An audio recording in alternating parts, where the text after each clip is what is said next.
Hello everyone, this is James Bronk coming to you from out at the farm. I am just out here today and I'm going to show you my new little something we got going on here. So right over here we have bees. So last week, a week ago today, I picked up a nucleus of bees. So that's a cardboard box that has 4 frames in it. There's a queen, there's worker bees, there's, it's kind of like the beginning of a colony. So I brought them here, made up this little table for them. I had the hive already, and yeah, I set their cardboard box right where that hive is, and I left them there for a day, and they were coming and going from that cardboard box for a day. The following day in the evening, I cracked open the cardboard box and I pulled out the 4 frames and I moved them into my hive here.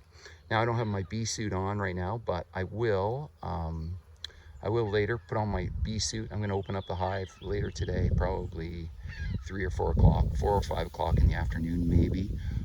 Just see how active they are. They're pretty active right now. They're coming and going. I don't know if you can see them there, but there is a lot of activity at that hive. So there's a lot of bees coming and going constantly. So yeah, that's our new little venture. Cows are doing great. Just out here. Oh, this area here, this is one of the areas that had plywood on it. So this has all been raked, and I've seeded these areas with some grass seed and some clover, red clover, and some sainfoin. So that's like an old style of legume. Yeah, put some of that down. So I covered a few of these areas here. Then I took some old hay, and this is old, like 3-year-old hay, and sprinkled a layer of that on top of everything. So just did it all by hand. Now this is some areas here that are pretty rough up here. So I have not done these areas yet. Hopefully later today, I've got a rake that I can put on the back of the tractor, and I'm gonna drag it over this area, try and level this out. There's quite a few ruts and holes here. So there's this area here, and then there's an area up here, up the hill. And it's still a lot of bare ground. So we're gonna get rain on Friday. They're saying 100% chance of rain on Friday. So I'm going to go and hopefully get it seeded before Friday. So I gotta prep it all. That's tomorrow. Tomorrow we're gonna get rain tomorrow night. So gonna climb the fence here, hop over the gate, and I'm gonna check to see how the girls are doing here. I'll go down here and see the cows. They are heading down to the new area I just opened up for them this morning. They were on an area 2 days ago. I gave them an area, a new area in the new field, and they were in there for a day. And I went back there and I checked it, and they hadn't really got into it. There was a huge area on the back part of the hill that still had a lot of, hey girls, had a lot of grass there. So you'll notice something here. We only have the cows here now. So we have the cows here and Reggie. We took the yearling calves out. We had sold all the bull calves earlier, kept all the heifer calves.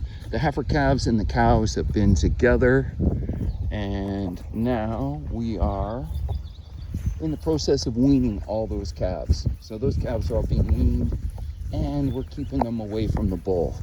So we are going to keep those calves separated from Reggie, because we don't want them getting bred. Once we break that maternal bond with their mothers, they're more apt to cycle and come into heat. And the last thing we want is a bunch of young heifers being bred by a 2,000-pound bull. So these girls, are you gonna come say hi? They're just gonna head right out there. These girls are gonna head out there. So we got the 14 cows out here and Reggie. So Reggie's still in with these girls.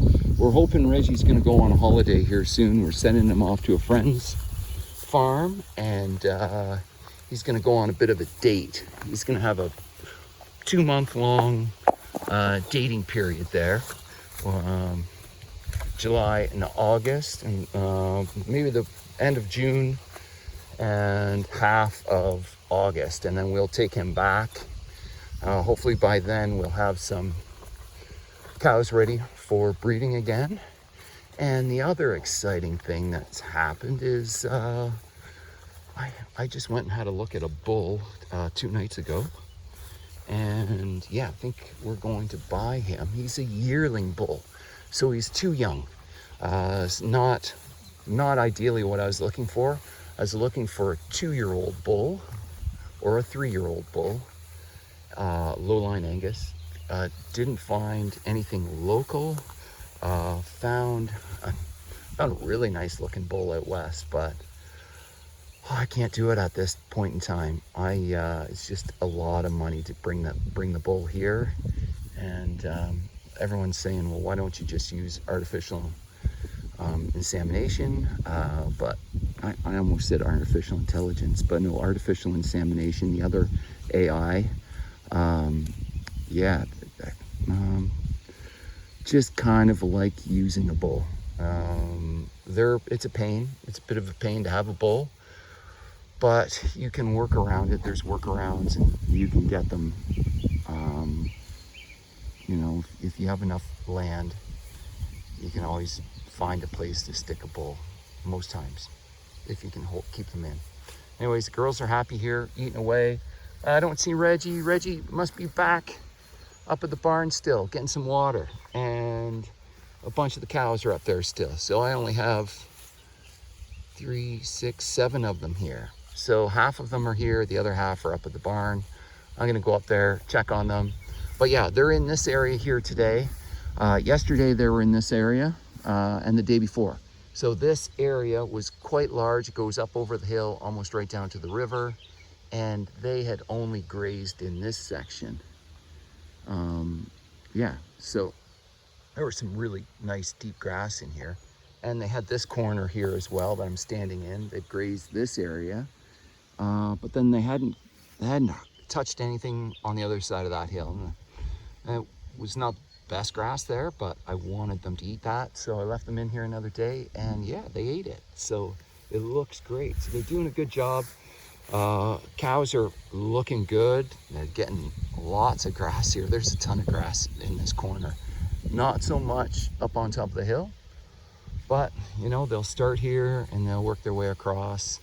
And yeah, we've got a couple of days left in this field, and then we're going to move into the area that I like to call the putting greens. And move into the putting greens. That's the area that had been grazed continuous for decades, and this year it's finally gotten a rest. So it'll be exciting to see how that is.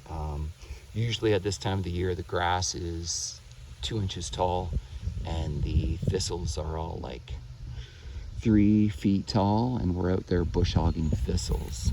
So we're gonna see how that goes this year. So we're gonna get them into that area probably the middle of next week. All right, everyone, hope you enjoyed this video, and hope you're having a wonderful day. I'm having a great day out here at the farm, doing some cleanup today, and hopefully level out that ground and get some seed planted before the rain. All right, everyone, take care. Bye now.